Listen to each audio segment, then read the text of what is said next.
নমস্কার বন্ধুরা, মা অন্নপূর্ণা রান্নাঘর। তো বন্ধুরা, আজকে রেসিপি হচ্ছে তেলাপিয়া মাছ। আর এখানে আছে কালো সর্ষে, সাদা সর্ষের লঙ্কা, এখানে আছে পোস্ত ভেজানো, এখানে আছে হলুদ, কালো জিরে, লবণ আর হচ্ছে ধনেপাতা। তো আজকে রেসিপি হচ্ছে তেলাপিয়ার পোস্ত। কারণ বউ নেই এখন, আমার সমস্যা হয়ে গেছে, এখন রান্না তো করতেই হবে আর খেতেই হবে। তো প্রথমে শুরু করা যাক। তো বন্ধুরা, এই যে সর্ষের তেল দেওয়া হয়েছে, এবার মাছগুলোকে একটা একটা করে ভেজে নেব। তো তেলটা গরম হয়ে গেছে, এবার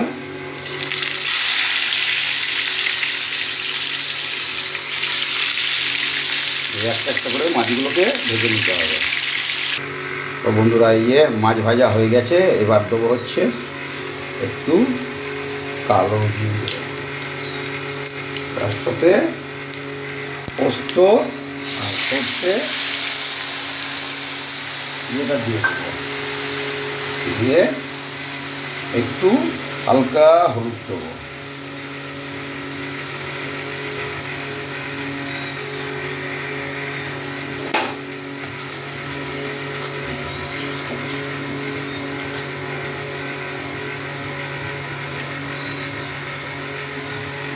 এবার একটুখানি পরিমাণ মতন লবণ দেবো। তো এই যে হয়ে গেছে, এবার মাছগুলো একটা একটা করে মাছগুলোকে দিয়ে দেবো। ও আস্তে আস্তে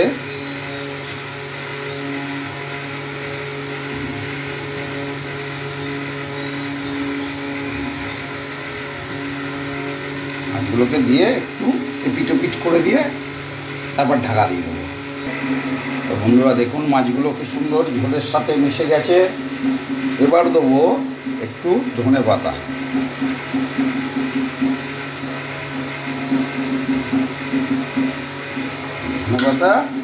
আর দুটো কাঁচা লঙ্কা।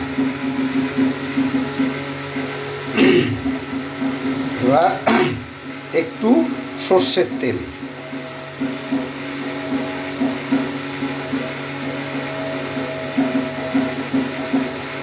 বন্ধুরা, এত সুন্দর গন্ধ বেরিয়েছে, চিন্তাই করা যায় না। আমার বউ মিস করছে খুব এই খাবারটা খেতে। তো মোটামুটি এটা হয়ে গেছে, এবার একটু ঢাকা দেবো। 2-4 মিনিট মতন রেখে নামিয়ে ফেলবো।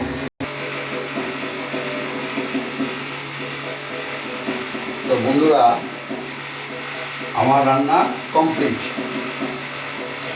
বন্ধুরা, আমার রান্না যদি আপনাদের ভালো লাগে অবশ্যই লাইক করবেন, একটু কমেন্ট করবেন।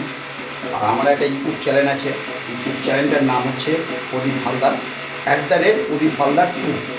আপনারা সাবস্ক্রাইব করবেন এবং বেল ঘন্টা টিপে দিলে আমার নিত্য নতুন রান্নাগুলো এবং ব্লগগুলো আপনাদের কাছে পৌঁছে যাবে। তো বন্ধুরা দেখুন, বউ নেই, কত সমস্যা হচ্ছে। আর বউ থাকলে আর এই এতটা সমস্যা হতো না, অনেকক্ষণ হয়ে যেত। কারণ যেহেতু একটু টাইম লাগছে। অসাধারণ গন্ধ পেয়েছে, কি বলবো, অসাধারণ গন্ধ। তো বন্ধুরা, আমার রান্না কমপ্লিট আজকের মতন, তাহলে টাটা।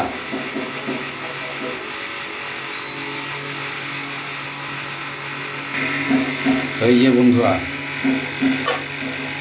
আমার পোস্ত সর্ষে তেলাপিয়া দেখুন কত সুন্দর হয়ে গেছে।